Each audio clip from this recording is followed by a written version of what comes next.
press. I believe that the tennis department is going to be the same as last year. So we're going to have Anna and Karen. That's always a wonderful addition. Exactly. So they're going to be looking after that side of the things. And I mean, have we heard of any new counsellors? Corey or Rick, have you got any more things you know about? No, but I'm going to call this right now, Dave. We're 50 days out of camp and well away from Color War. I'm going to call the boys' chief of staff right now. You mark me down for this. Chief of Staff, Eric Sharkey. Now, it takes a real person to be a chief of staff in their first year, so it couldn't go to a better person. A really great guy. He's on the waterfront. I mean, I'm going to pull for him. I'm pulling him for green. And for tan, I'm going to fly this man personally over the pond. I'm bringing him in for Color War. Jack Gom. He's coming back. I mean, he was an emotional guy last year, so it will surely be interesting to see if he is returning. I have it on fairly good authority that he's fairly busy this year with the Olympic preparations for the UK sailing team, so I think he might be giving it a miss this year. So well, best of luck out to him if he can't make it, but truly, great one.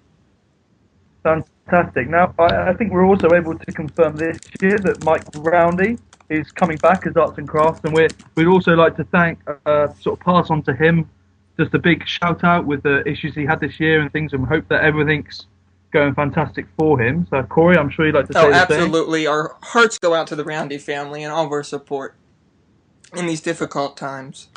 I mean, Mike Roundy is a popular guy around camp. This is going to be his third summer, so I'm sure we'll all look forward to getting that totem pole finished this year. So that's, I have heard Billy say that if it's not done this year, then, well, there we go. We'll see what happens. Okay, Corey, so any other gossip we think we need to discuss in this preview? Hold on one second, Dave. Well, Corey, we can't leave dead air. I mean, dead air is going to kill the podcast, so we need to keep going. I'll just put some tunes on, shall I? Put some great tunes on now, just to keep the spirits high. Okay, we can't do that. No rumors to confirm. What about the waterfront? What are we expecting? And what about for land, Dave? I want to hear the waterfront directors, their take on the land this year. Well, I believe it's going to be a difficult year for Scott Reimer. Last year sort of showed that how popular the waterfront is when a certain Mr. Billy Hock entered the water using the slide, and he entered on a number of occasions.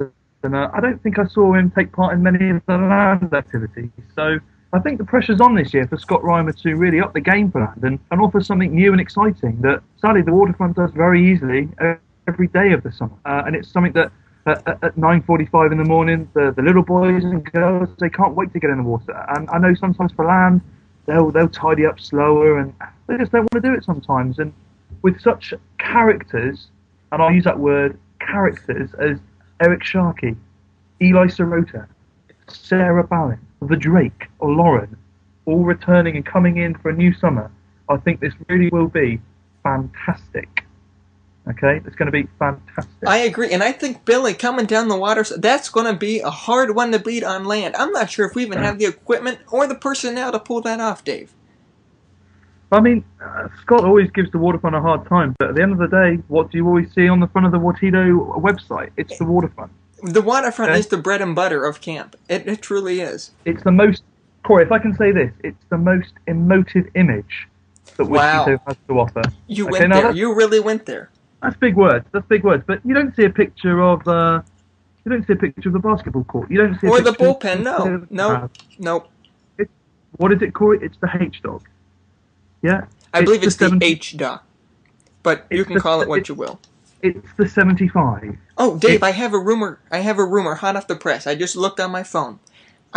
Supposedly the bullpen is getting a wrap-around deck. Now, I did hear rumors about this last summer. I know. There was talk and speculation in the senior staff, but I don't know what to believe here. If it was rumors around senior stuff, you probably wouldn't have been there, Corey. But I think that we can say that maybe this is happening. But let's leave it as a surprise. I mean, it's going to be interesting to see what's going on. But like all these things, it's a lot of rumors and it's all up in the air. 50 days to go. A lot could happen. This is very true, and I want to just throw that out there now to our listeners. Let's all pull together. Let's get a new meal in Watito. Let's replace one meal with one good one. What do you think, Dave? That's it. I know, Corey, we were discussing this the other day, and we thought that, having spoken to Billy Hawk, we're actually able to open a competition today, and the only way you can enter is on Facebook or on Twitter. Corey, what's our Twitter handle? I believe it is Moose and More. Moose and More on Twitter. And now, be sure to follow us on Facebook. Exactly. Make sure you like it. We're able to offer the competition where you can suggest a new meal, and you can also suggest what meal you would like that to replace. Now, I've gone for a banger.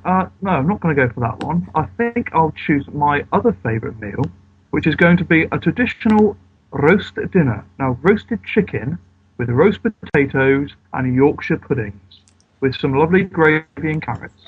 Corey, how does that sound? You know, Dave, I'm going to have to agree with that. Sounds very delightful right about now. And then I think that could replace, now Corey and I both discussed this, it could replace the Joe Menzies salad, chef salad. It could replace that. Yes, I agree, and I am allergic to fish and seafood, so I'm going to have to go with, we need to get the tuna salad out of there. Well, I'm going to stop you there, Corey, because we're not going to be serving any shellfish, because that's not kosher. Okay, so you don't need to worry about that. There will be none of that being served. Good. So you can relax about that, okay? And if we do need any advice about kosherness, we can speak to our resident Hebrew-speaking Watito in Rick Jennings. But yes, we'll chat to him in a second. But you know, let's leave this all up and let's pick this back up. What do you think? Maybe the 25-day mark, and we'll just keep putting little bits of this interview online, a little bit at a time. But for now, I think we need to conclude this grand, this splendid 50 days till camp. Well, I think we should probably do the whole thing. We'll put the whole thing up. We'll give people a chance to feedback. If we get a lot of feedback, we could always do another one in 10 days or something like that. Okay, that's fine. Let's go ahead and do that. So we're going to say it's going to be goodbye from Corey. Goodbye from Corey. Oh. Say goodbye, Corey. Goodbye, Corey. Okay, and it's goodbye from David. Goodbye. Okay, right now the weather in... Go ahead, Rick. Quick update. The weather in Beckett, Massachusetts, 60 degrees and partly cloudy, wind southwest at 4 miles per hour. Humidity just in there at 49%. Saturday, we're looking at a high this afternoon of 67 rather, low of 43. Sunday getting up to 71, low of 45. Monday, 69 and 44. Tuesday, back up to 70, low of 45. And we're looking at partly cloudy every day for the next few days. Thank you, Rich. That sounds like wonderful weather. We're sweating down here in Florida, I can tell you right now. I think we're looking in the 91s today. I mean, it's outrageous. Now, and we want to say that weather update was brought to you by your uncle. He's always there when you need him. Okay, thank you everybody for listening, and if we get a lot of interest in this, we'll do it again. And if you want to suggest your meals, and also people that you want interviews from next time, let us know and we'll get it all arranged. Yep. But from Moose and More now, it's good evening. Have a wonderful evening, Watito, and we'll catch you next time. Goodbye.